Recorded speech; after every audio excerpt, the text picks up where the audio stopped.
మే 18వ తారీఖు చాలా విశేషం అండి. తప్పనిసరిగా రీల్ సేవ్ చేసి పెట్టుకోండి. కావాల్సిన వారందరికీ కూడా షేర్ చేయండి.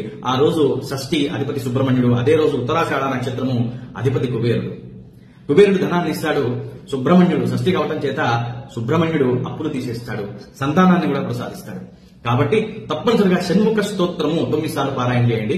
ఓం శ్రీ విత్తేశ్వరాయ నమః అనేటటువంటి మంత్రాన్ని 108 సార్లు పారాయణ చేయండి.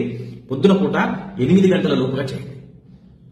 మే 18వ తారీఖు చాలా విశేషం అండి.